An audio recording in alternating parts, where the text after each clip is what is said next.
And we're back. Oh. Hi everyone, welcome to Studio B at Britain Marketing and Design Group. Everyone on YouTube, Facebook Live, nice to see you, nice to be back. I never left. You I've never been here for a whole month. You stayed here the whole I'm time. never here, so. I know, that's cool. My name is Nick, I'm a content strategist here at Britain Marketing and Design Group. Britain, we are a creative design agency focusing on brand-centered content creation, lifestyle marketing, color-trended consumer goods marketing, retail, and so forth. So that's kind of us in a nutshell, really quickly. So what are we doing here? Well, this is session 3 this year of the content exploration sessions. So we're going to talk about we're going to talk about communication tools and collaboration tools, but we are going to talk about some of our digital marketing tools and resources that we use on a daily basis. These sessions are hopefully they're going to be collaborative because we're going to be talking, and hopefully they're helpful and informative for everyone that's listening in as well. Right here to my right is Dave Good. He is one of our digital strategists and analysts. You can get to know Dave better by following the Observatory Lab on Instagram, where he frequently terrorizes people with his terrible, awful dad jokes. Every Tuesday. If by the word terrible you mean freakishly awesome, then yes. I do not. The dad jokes are terrible. I do not. So, and Terribly awesome. This here is Devin Aragono. She is one of our social media managers. She's also mom to one of our favorite office dogs, Oscar. She is also Wonder Woman stunt double. So sometimes she's not Spare here time. because she's in my on, spare time. yes, Yeah. so she's on. I see that you brought the invisible plane. I appreciate that. The golden lasso is kind of in knots at home. I'm sorry. Okay. Maybe next time it'll show up. Good. Okay.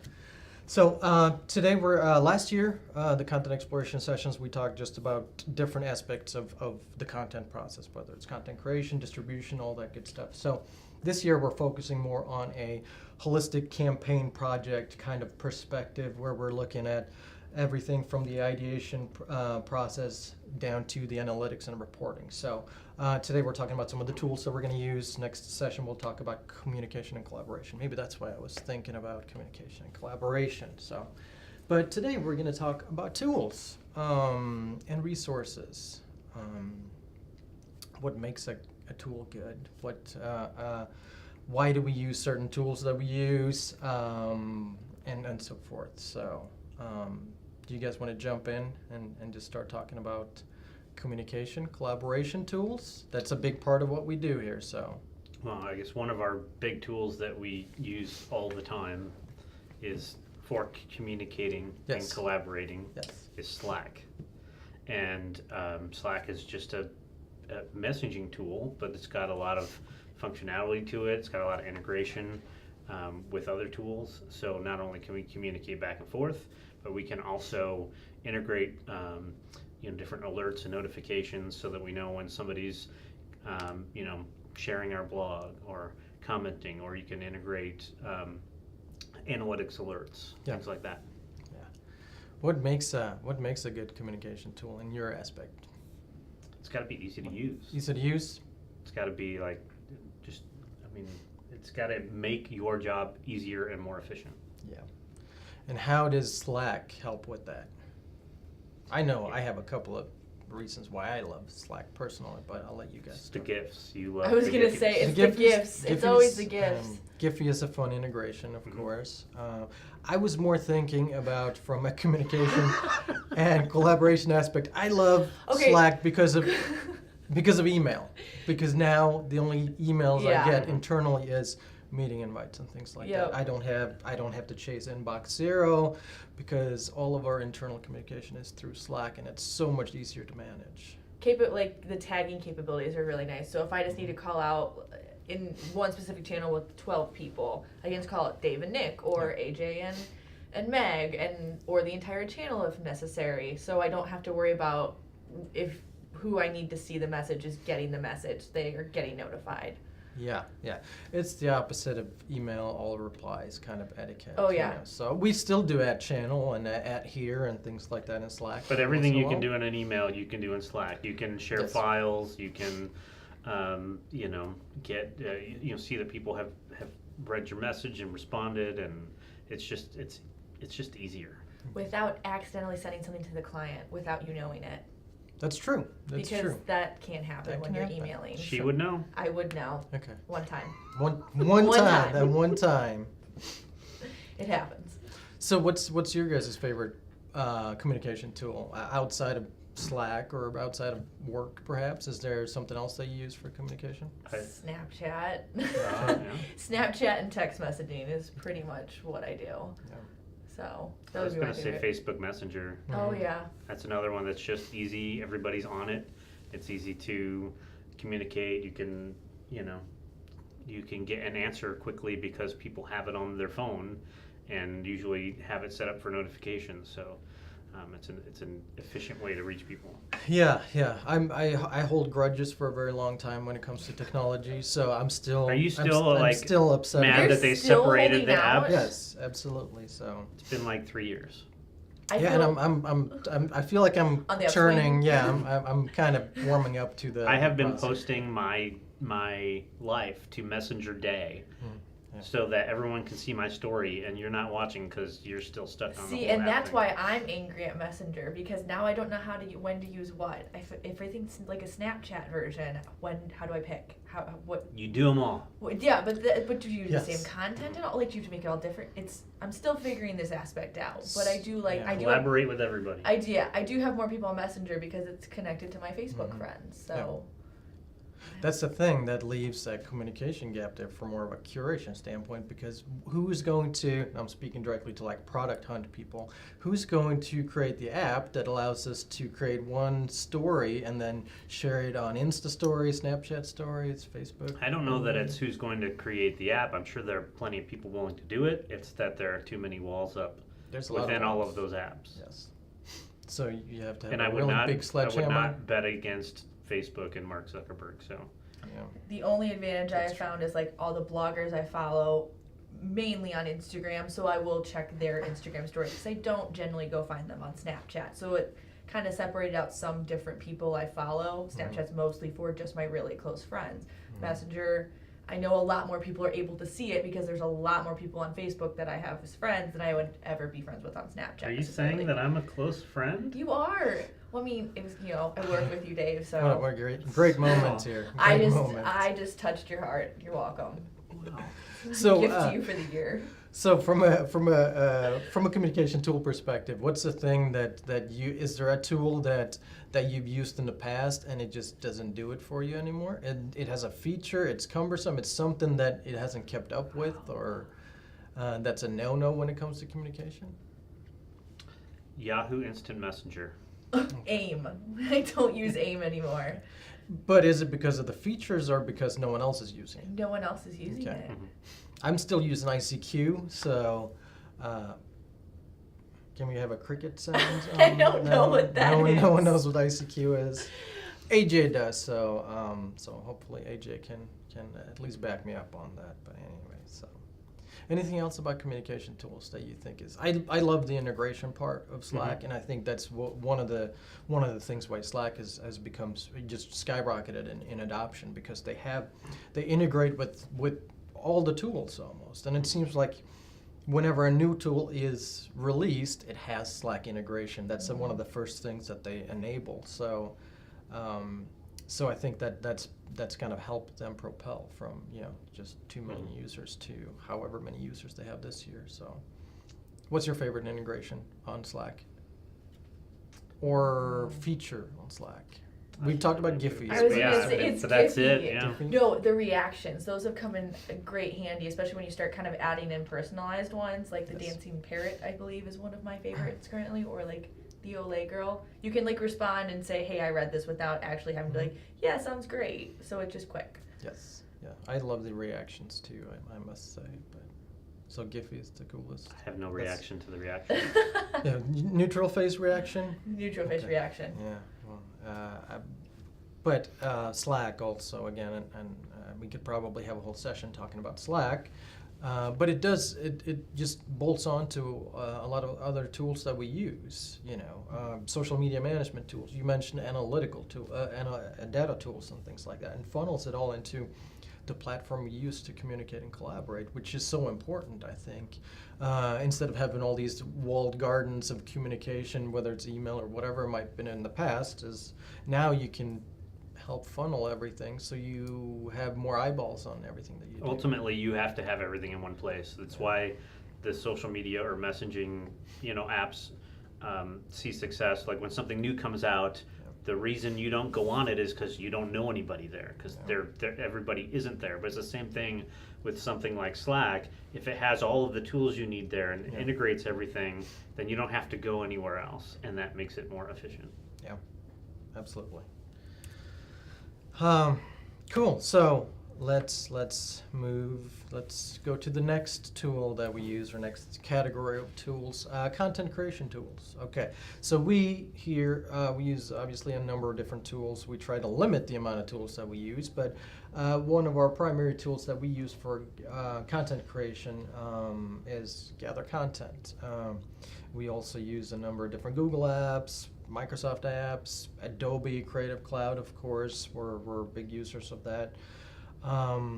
But first, what is your favorite tool where you use to create things?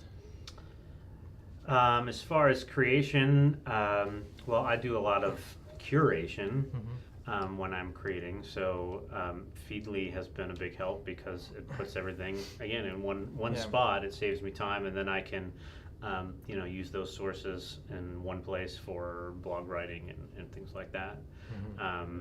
I was not a huge fan of Gather Content at first, but now I love it because it will track, it'll track changes and things like that, and make it very easy for collaborating with our proofing team and our writers that help out. So what about you, Devin? Kind of picking up what Dave said. When I'm creating, I'm usually looking for a lot of ideas and stuff. So besides Adobe, obviously, and a camera, looking at, I really like Musely, which is a plugin for Google Chrome that kind of gives you a rundown of a bunch of design features, whether it's articles or really great graphic design things. It kind of can get the ball rolling.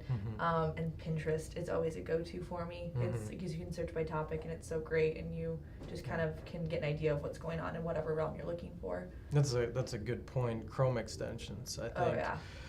I think all of us has used tons of different Chrome extensions because they make everything on the web quicker to access. So whether it's using a pin extension for Pinterest, or if it's using the buffer power scheduler or things like that, we use a lot of Chrome extensions here.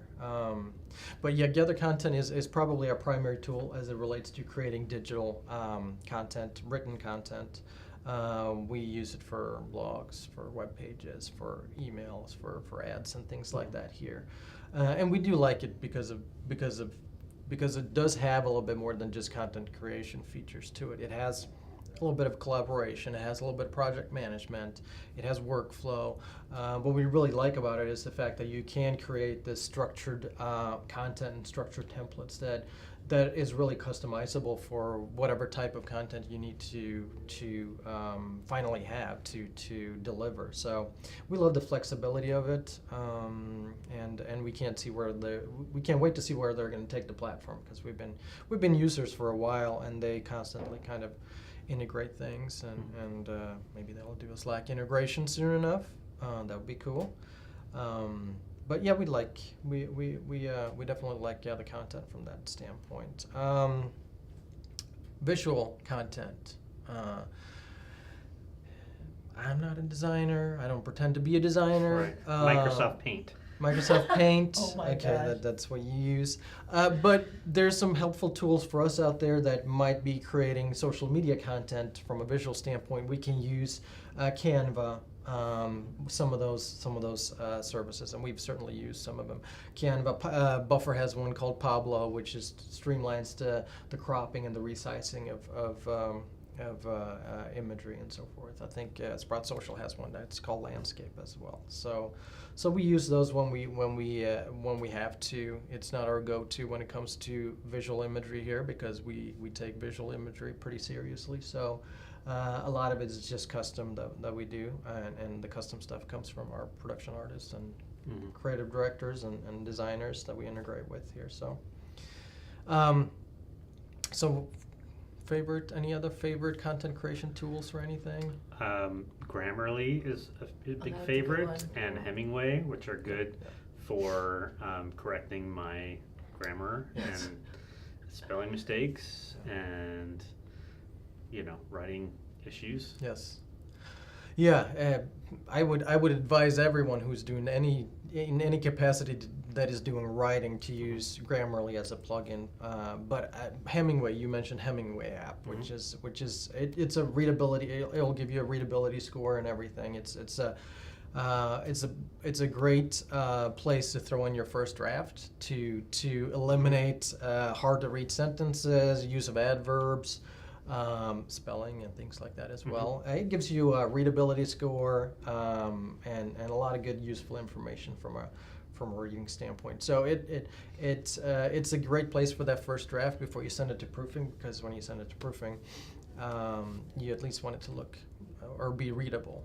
I mean, you can only take so much laughter from the other room. Yeah, right, You yeah. will get you will get laughed at occasionally. Yeah. That's why I love any writing here at Britain, because we turn in our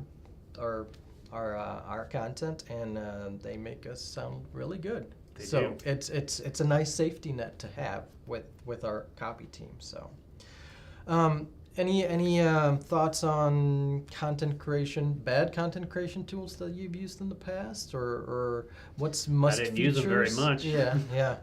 I'll give you two of them that I really like that I thought about. Okay. If you're gonna edit on your phone when it comes to like photos, like kind of one of those quick things, a color story is one of my favorite. It's an app put out by a blogging sisters I like, and the go-to VSCO cam I think is what it's called. That's always a good one. And if anybody's a mind mapper out there, Mind MIP desktop, you can use it as a Google Chrome extension, and it's fabulous for like kind of keeping everything in one place if that's the way you like to organize stuff. So those are three that I love. Cool. I'm gonna have to check that out. Yeah, that one's a good one. And then you can also download it and print it, which is really nice. So that's helpful. Right on. All right, let's move to, this will be a quick one, I think. Project management tools.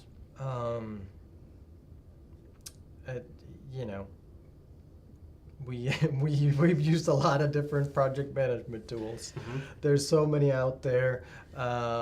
There's so many that some of us use, and then some people don't use it, and then there's Basecamp, there's Asana, there's Trello, there's enterprise models like Percolate. That's just this huge thing of just, this is a good project management tool, and this will let you do everything from your idea to delivered ad, pretty much.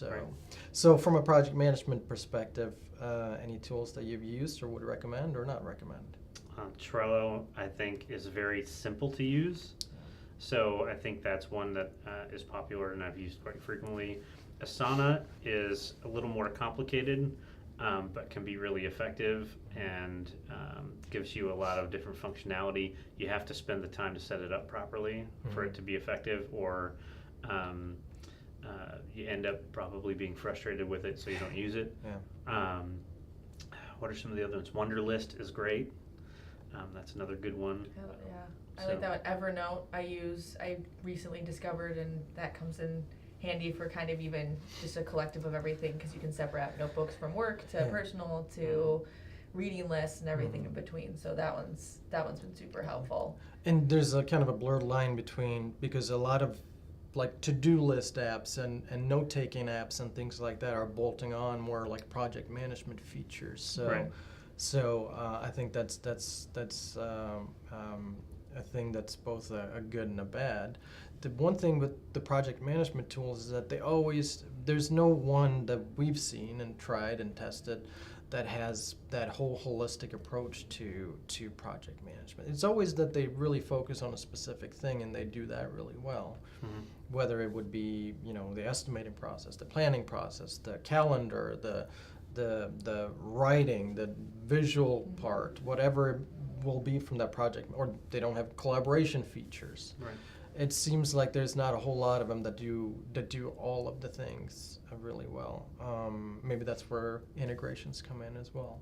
So you can bolt on, different integrations into it. But we use Basecamp but we're pretty tool agnostic here anyway, right? We try to stay up to date on all the tools that are out there, just so that when we work with a client, we are able to absorb usually what they use, so that the transition from their end of it is pretty seamless. So at least that's what we think we want to do, at least make it as easy transition as possible, so we don't uproot all their processes and everything. Right. As well. So I want to jump over and talk more about social media management tools, since we have Devin here, and Dave does a lot of social media strategy and so forth as well, especially from the optimization and best practices standpoint. So Sprout Social, Hootsuite, Buffer, Falcon, Sprinkler, Spreadfest, a million more of these social media management platforms with a million different features and a million different focuses. Anything from community management to social media management to customer service to analytics and data to influencers and whatever it might be. What really, in your experience, what makes a good social media tool? Oh, this is the first one I was thinking of. The only thing that I could come up with that would sound super random, and it doesn't seem like much of anything. But when you're, like, we use Buffer now currently, and the extension you bring in, when I'm buffering something and a side window pops up and it doesn't let me scroll through what I'm looking at, because I'll have to write content, but if I I'm thinking of something, I would have to scroll down the article. The extension doesn't let me scroll through as I'm looking at the extension. That drives me nuts, which Buffer doesn't, and I love that aspect of it. So that seems really minute when you're trying to work quickly and have a process, and you have to exit out and relook at the article and then redo something. It's extremely annoying. So I will say that's something very small but very helpful when it comes to social media management tools.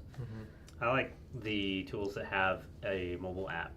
Yes. Because a lot of management of your community and management of your content has to be done on the fly. It has to be done, if somebody's responding and you need to respond immediately to them, or to be able to control a situation that's getting out of hand. If people react to the piece of content incorrectly, you have to be able to do that wherever you are. So a mobile app, like Buffer has a mobile app, Hootsuite, Facebook has their Pages app, or they have an ad app so that you can adjust ads right off your mobile phone. And I think that really adds a little bit more control, which is key, because that's what you're doing, you're managing.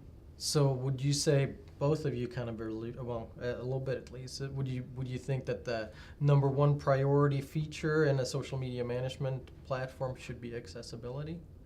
Oh, definitely. Yeah. And I mean, having it be with Chrome, and definitely having mobile Chrome as an extension, extremely important. Yeah. So we need a web app, we need a Mac app, we need an extension, we need a plugin, we need a give me all of it. We need all of the apps. So, and they all need to obviously sync and all that good stuff. So we're not asking much. We just want all of the apps. I don't know, it can be pretty demanding. Yeah. So speaking of social media management apps, there's freemium models, freemium versions, freemium platforms, and then there's the enterprise platforms. And sometimes what we've seen, and we've used anywhere from Sprout Social, Buffer, Hootsuite, we've used Falcon, we've used Compost, we've used Sprinkler, we've used a large set of all these different tools. And a lot of times the features that they have are fairly similar, but the cost structure is completely different. So we always try to have that conversation with the client or whatnot to make sure what are your actual channel-specific strategies and how can we execute them with a social media management platform.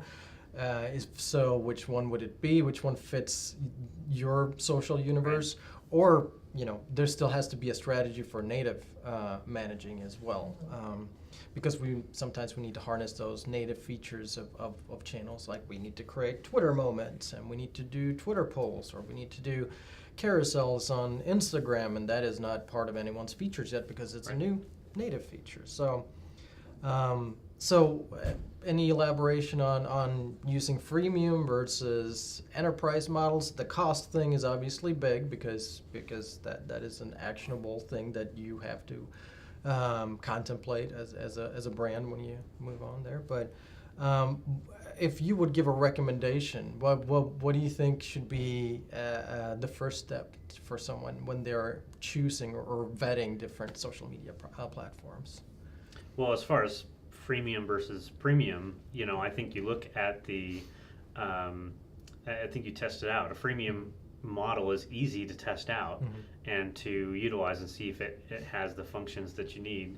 But many of the premium models will offer a trial so that you can make sure that your user experience is good and that you're happy with the interface and that you can manage your community effectively and do your content posting, whatever you need to get done. So you need to make sure it works for you. A smaller project can handle a smaller freemium tool, but if you've got a really complex project with a lot of moving parts, then you might need a more premium tool. What about your experience, Devin? What do you think? The only thing I think I can add to that is the one thing I would say is don't be afraid of try the freemium. If it can work for your project, great, but don't be afraid to spend, if you need the premium, don't be afraid to invest in that because it really will pay off at the end of, to manage everything that you need to do. Yeah, because you have to be so agile, and us specifically, we usually create a fairly large and substantial amount of content, and you have to be able to manage that kind of volume of content that we create. So you have to have access to certain things like, queuing and scheduling and some kind of workflow approval and things like that. So there's obviously a lot of features that has to be vetted. So the main thing is that, you want to go ahead and test, see what your project or campaign has the threshold to do, and then it would make sure the second part of that would be to make sure that you have a list of what you're trying to accomplish and does the platform have those features for you. So, and if there are any limitations on those features, like you can only I don't know, your online listening is limited by the number of posts you can see or things like that, the amount of data that you can interact with, and that seems to be a big difference between some of the higher end tools and your cost with those higher end tools. So that's important to take a look at too. Okay. What do you guys use the most, for personal or professional? Honestly, I use a lot of the native apps and I do it for the reason that I want to create content in the same thing that the users are creating content in. Like the people that are going to consume my content, this is what they're doing. So I want to make sure that I use whatever is available natively. I think sometimes the different social networks might favor a native post versus one that comes from Hootsuite or a social management tool. That sure was backed up a few years ago. Right. Third-party integrations on Facebook specifically, how it lowered. And I think that there's a lot of things that you can do natively. I mean, it's really, these companies, they're designing the app for you to use these tools.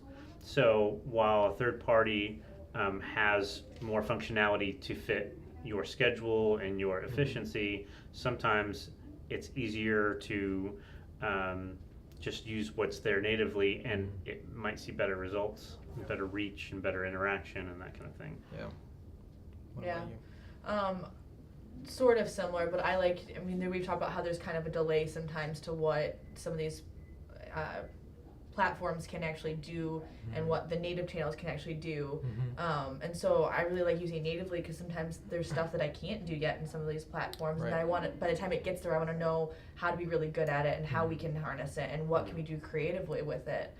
In order to do that, I have to be on that specific outlet first. So and there's always when new features, especially large features for new channels emerge, you kind of want to be as a brand marketer and as a brand steward that we are for a lot of brands that we work with, is that you want to make sure that if you can, let's harness those new features and be kind of first in on certain things. So you can't just rely on a social media management platform, because it's going to take them time to develop that connection to be able to do that specific content type. So yeah, that's and we try to test new features here on a weekly basis just to see what happens. We've tested the series feature on Medium a bunch of times, and what do you say? We got featured two times on their editor's list. So 50% of our posts have been featured so far on the series section of Medium. So that's kind of cool. Right. That's a hashtag humble brag, by the way. Hashtag winning. Yeah. Hashtag sorry, not sorry. Yeah, exactly. So, all right. Well, thanks for participating today. I appreciate it. We're going to conclude here. The next session is going to be, like always, the last Friday of the month. So last Friday in April. You can find all of the previous sessions in content exploration on our YouTube channel, so check that out. Also, go to britainmdg.com/blog to check out our latest tools and resources blog that we just published. It has a lot of the same kind of conversation that we had here as well. So, and then in April, we'll talk about communication and collaboration, more from a process standpoint, but I'm sure we'll talk about Slack again. So that's it. That's it for today. Cool. Do we feel good? Yeah. We feel good. Thanks, everyone. Happy Friday. Happy Friday.